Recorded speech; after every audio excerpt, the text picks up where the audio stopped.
And let's continue with this, the 9th chapter of A Gathering of Gargoyles. Ariel has found yet a third gargoyle, the moon calf, and she and Aaron were bathing at a stream when suddenly a group of riders came up, and it turned out that they had overshot terrain and they are now in Purs. Ariel rose. "Can you point me the road to terrain, then, and we will trouble you no more?" The huntsman did not answer her at first. Leaned forward in the saddle, eyeing her. "My villa lies upon that road," he said.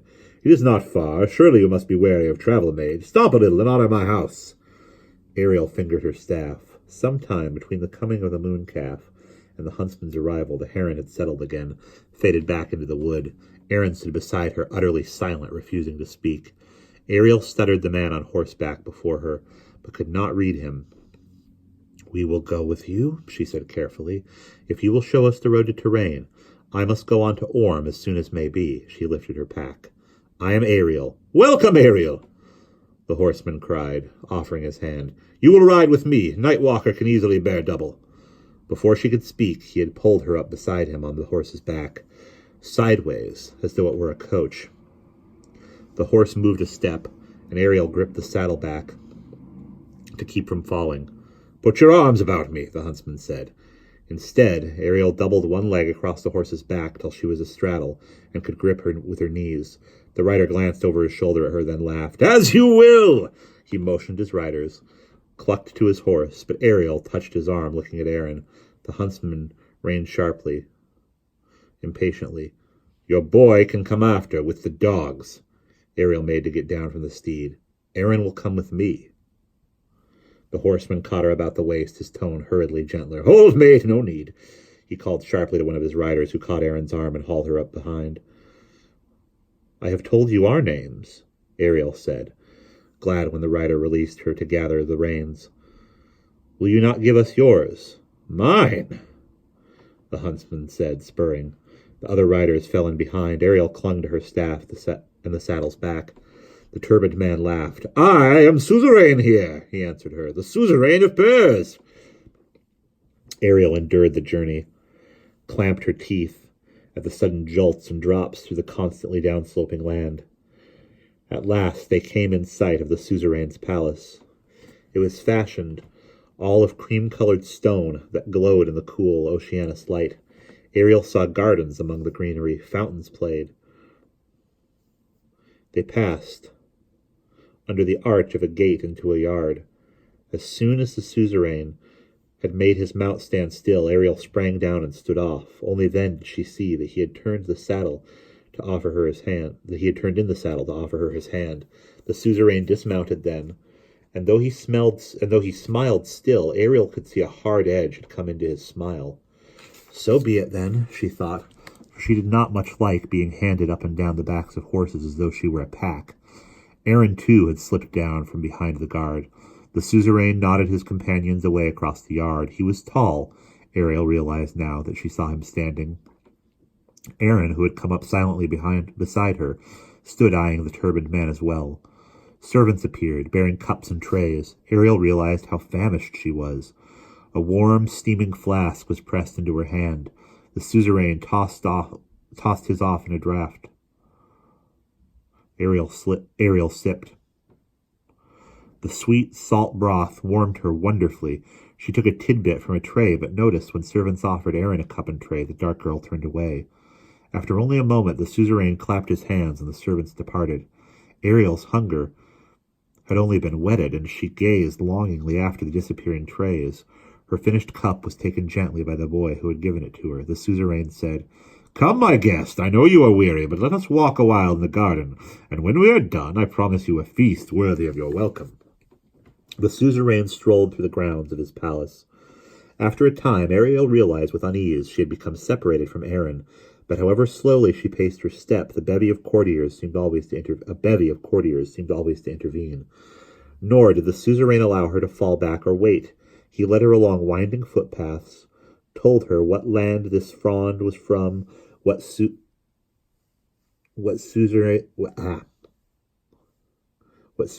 had constructed the aquifer, until Ariel's head was fairly spinning, and she wondered if they would ever pause. Then the suzerain was leading her out of the garden, up the steps, onto a broad stone-railed terrace. Cushions and white ground cloths lay spread before them. Braziers and lampstands blazed. Servants were kneeling, just setting the last dishes in place.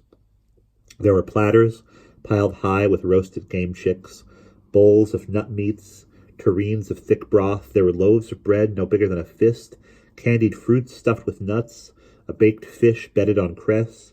Ariel caught a whiff of it all and felt giddy with hunger. Her knees nearly gave. She scarcely noticed when the suzerain laid his hand upon her arm. She knelt and reached for whatever came closest to hand. Aaron was not among the others, she noticed suddenly, and her uneasiness returned. Glancing back toward the steps, she caught a glimpse of a figure slipping into shadow, moving quietly away among the trees. Ariel frowned. That was Aaron. Or was that Aaron? What was she up to? No one else seemed to have noticed the dark girl's departure. They feasted in silence for a little time. Only when Ariel began to feel satisfied did she realize she had not had anything to drink since their arrival. Looking up from her plate, she saw all the courtiers had cups. She glanced at the suzerain. He, too, had a goblet from which he drank. Ariel's throat felt thick and dry. The suzerain noticed her glance and seemed to start. "Wine!" he called, then murmured, "Dawdling servants," louder, "where is the wine I ordered for my guest?" A steward came forward, bent to murmur in the sovereign's ear. "Well, see to it, can't you?" the suzerain said. The steward hurried away. The lord of the villa turned back to Ariel. "Some delay in the kitchen, I suppose." Ariel said nothing, wondering why the suzerain did not simply take one of the empty cups and fill it from any of the wine pitchers before them. But the wait was brief. The steward returned, half dragging, half shoving another servant before him. "Have care with that," the suzerain snapped as the steward nearly caused the serving maid to spill the pitcher he carried. The serving man to spill the pitcher he carried. Ariel loosened the laces at the throat of her traveling cloak. She had fastened them against the chill night wind during the ride and had kept them fastened since. But she was warm now, with food and the heat from the braziers. She turned her head a little to avoid the suzerain's eye. They seemed ever to be searching her. "Utmost apologies, my lord," the servant was mumbling. Signing the servant to fill the cup he held in his other hand. "The herbalist said they had difficulty." He stopped himself suddenly with the suzerain's glare, then stammered on, "With the proper spices, my lord." The suzerain poured from the pitcher into the cup. How is that?" Ariel inquired. "Is my wine different somehow from the rest?" The suzerain shrugged irritably. "Oh, how should I know?" he muttered. "Everything my servants do. Perhaps they sought to honor you with some special wine. Give her the cup, can't you?" A gleam of sweat had formed on the suzerain's brow. She wondered at it, for the night around them was pleasantly cool. The suzerain was suddenly staring at her. "Your eyes," he said. She looked at him. "They are green." Ariel nodded, shifting uneasily beneath the directness of his gaze. "Yes," she said. The serving man held out the cup. "I had not realized before the color of your eyes." "I cannot help their colors," she answered. It was a strange color for eyes, she knew. "They have always been so." Ariel reached for the cup. The suzerain's hand caught the serving man suddenly, twisted the goblet from him. A sup spilled across Ariel's outstretched fingers. "Fool!" the suzerain growled. "That is not the wine I bade you bring." "My lord, it is exactly," the steward cried. "Then I have changed my mind," said his lord with a savage glance. "I will not have such young trash served at my board. Never dare bring it before me again." He dashed the contents of the cup across the far tiles of the terrace. The pitcher followed with a clang. Dark liquid ran from the vessel's neck into the squares of earth, where fronds and lilies grew along the balcony's stone rail. With a brusque gesture, the suzerain sent his steward and the servant away. He wiped his brow with a linen lap-scarf. "Here, you must have wine," he said a little breathless, and poured from his own pitcher into her cup. Ariel made to protest, but he would not have it. She saw his hand tremble ever so slightly as he set the pitcher down. Take mine, I am done, and they will be all fortnight fetching something fit." He lifted the cup. "You see, this is old wine, excellent." He took a sip, and Ariel was not sure whether he drank to steady himself or show her that the wine was good. "Here, take it." He pressed the cup into her hands. nearly forced it to her lips. Ariel did drink then, and deeply, though she had never drunk wine before, save half a year ago, when she had shared a wedding cup with Irlath. The Suzerain's wine was hot and sweet. It brought back her weariness to her. She noticed Aaron then, just coming up the terrace steps, slipping silently into place upon an empty cushion. Ariel felt relief at her companion's return, hardly noticing the dark girl's face was strangely drawn. She stared at the Suzerain, then at Ariel. Shortly thereafter, the Suzerain ended the meal and had them escorted to their rooms. Ariel noticed Aaron stayed behind her the whole way. She would not be parted from her when they reached the chamber that was to be Ariel's. "But my lord has ordered other quarters for your boy," the chamberlain said. "We will share this one," Ariel replied. The old man seemed perturbed. "But, lady, there is but one couch." "I am not a lady," said Ariel, "and it makes no matter. Aaron will stay with me." The chamberlain looked at Ariel, and she back at him. Aaron beside her glanced beyond him down the hall. In a moment the wizened man cast down his eyes and muttered, "As you wish." With the Suzerain's chamberlain departed, Aaron rose quietly from where she sat and drew the door shut.